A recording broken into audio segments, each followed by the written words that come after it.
Hi everyone, this is Diana Palm from dianapalm.com, and today we're going to be discussing another form of after-death communication. Have you ever experienced seeing a vision of your deceased loved one? If so, you're going to want to hear this.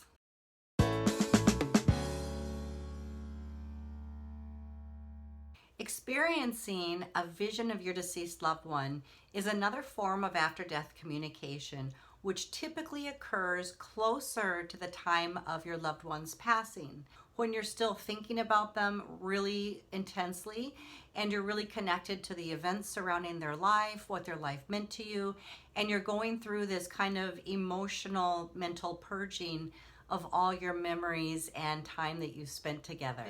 Most often, the vision of your loved one only lasts for a few seconds. It actually takes a lot of energy for your loved one in spirit to form a physical apparition for you to be able to view them. So experiencing a vision of your loved one is going to be less common and happen less frequently than other forms of after-death communication. Sometimes people get a little bit startled when they actually have a vision of their deceased loved one.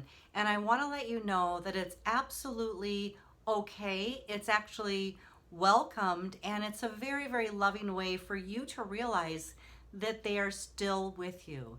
Sometimes people are a little bit afraid that maybe something's wrong with them, or that they need something from them, or they have unfinished business. But one of the things I'd like to clear up right now is that if you are having a vision of your deceased loved one, they are in the spirit world, which means they have already gone to heaven and they've come back just to visit you.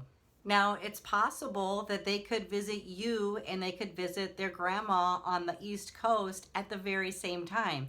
In fact, once a loved one goes to heaven, they can come back and connect with all of their loved ones at the same time because they're not trapped inside of a physical body.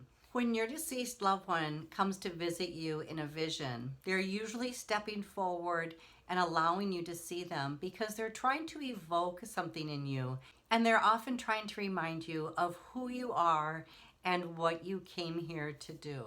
There may have been certain things that you both had in common in terms of life goals, or maybe there was some kind of hobby or activity that you're both very, very passionate about.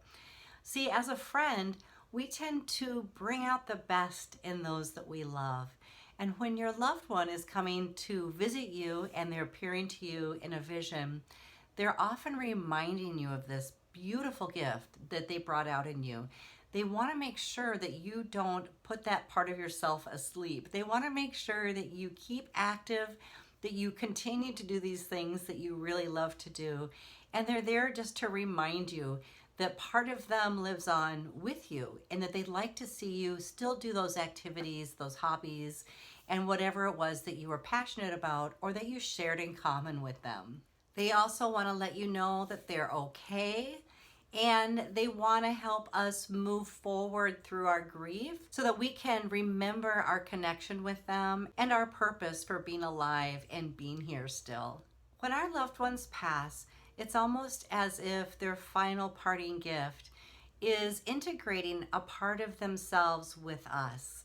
And this is often much more than just our memories and our feelings, but it is usually some of our talents or the things that they brought out in us. If you've ever noticed that when you're thinking about one of your loved ones who passed, you can almost feel a sense of their energy wash over you or have some kind of impact on your own energy and personality. And that's one of the most beautiful things about being in the spirit world, is that they're actually with all of their loved ones all of the time. They don't split time between one person or the other. Once they're in spirit, they've been to heaven, they've been healed, they can come back and be with you and be with all of you at the same time. So everybody that loved them can actually receive the benefits of feeling their spirit energy around them, being impacted by their great energy, their vibration. You may even feel inclined to do some of the things that they enjoyed doing when they were living. Sometimes I actually find that I have different talents that I didn't know I had until I kind of tune in with one of my loved ones who passed. It's almost as if they can impart some of their passions, talents, and gifts right along to you here and now in the physical world. So when your loved one comes to visit you in a vision, it's a very special experience. It's most common for you to experience a vision of a loved one that you were very, very close and bonded with.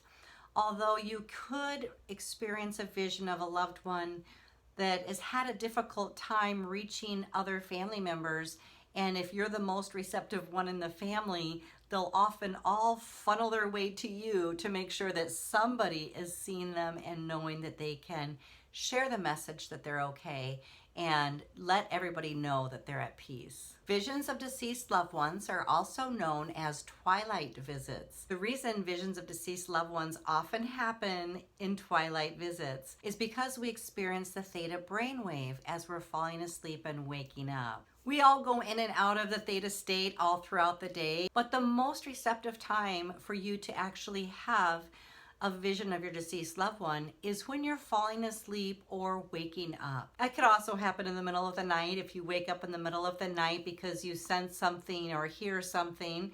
That you may see your loved one either standing in the doorway or at the end of the bed. The same thing occurs first thing upon waking. You're coming out of a deep sleep and your brain is transitioning out of theta into a more lively beta waking state. Also, your brain is not going to try to filter or block out anything from your busy, normal functioning life. So you're going to be mentally more receptive also to any energies that are around you in these times. Oftentimes, our deceased loved ones do try to make contact by either appearing in a vision, in a dream. Sometimes they try to talk to us or move things around the house or just leave symbols.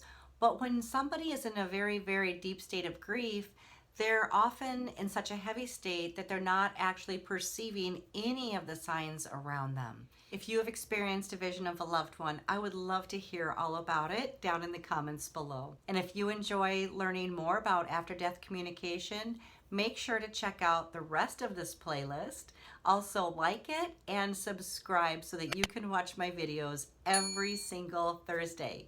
Thanks so much for being here, everyone. Have a great day.